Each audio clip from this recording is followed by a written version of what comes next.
Alright, well let's start with the first of our 5 supergroups of the domain Eukarya.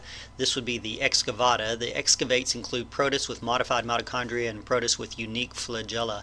Like a lot of the protist categories that we're looking at, or the supergroups of the Eukarya domain, this one is a very controversial group. There's still a lot of back and forth amongst scientists as to how to split this group up and who belongs where and that type of thing, and that's going to continue for some time.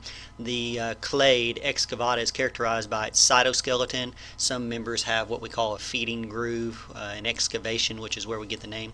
And again, this is a controversial group that includes a variety of different types, and they list some of the types right here. Really the only example we're going to look at are the euglenozoans. The euglenozoans are ones that you might be familiar with, so we'll kind of take a look at some of those.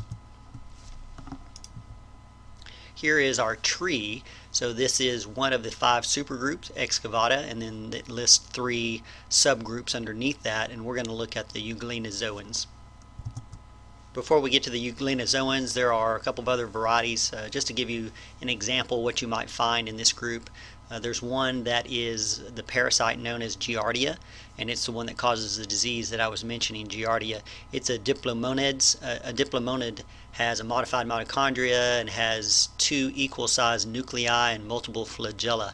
So some of these little creatures have more than one nucleus, and this is a good example. Here's a picture of what that little guy looks like. This is a reason that you want to boil your water if you're out camping and you don't want to drink from a stream, even if it looks very clear, because it may have this particular little protozoan inside of it.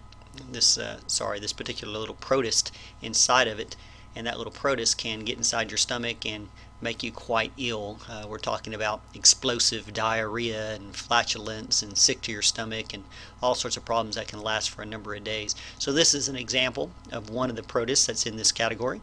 Another example would be the particular pathogen that causes yeast infections in human females and sometimes males as well. That's Trichomonas vaginalis. That's what this little guy looks like. So just a couple of examples. Really the only one that we want to talk about is the euglenozoans. Man, these words are going to trip me up all day long. The euglenozoans, the euglenozoa is a pretty diverse group, but some of these you've probably seen before.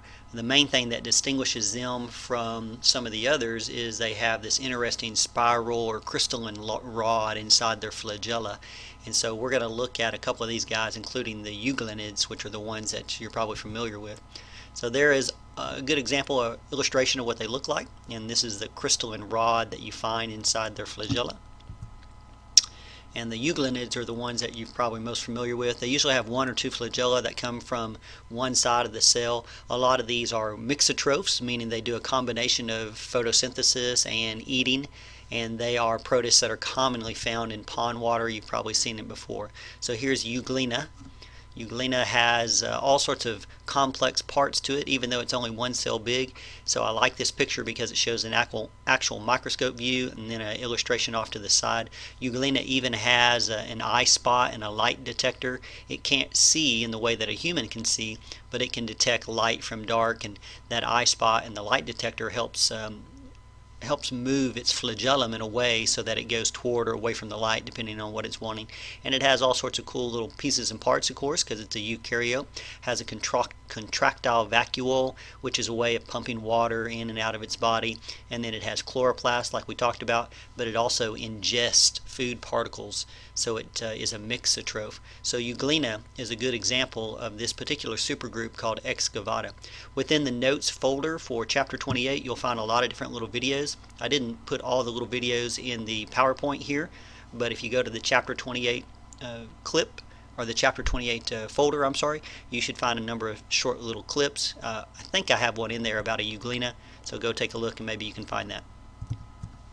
So our first supergroup is excavata, and some of the examples we looked at include the little creature that gives you Giardia if you drink pond water. Here he is right here. Also the little pathogen that causes yeast infections in human females. And then the main one we looked at was euglena. Euglena is very common in pond water and is very well studied. And all 3 of those would be examples of that one supergroup called excavata.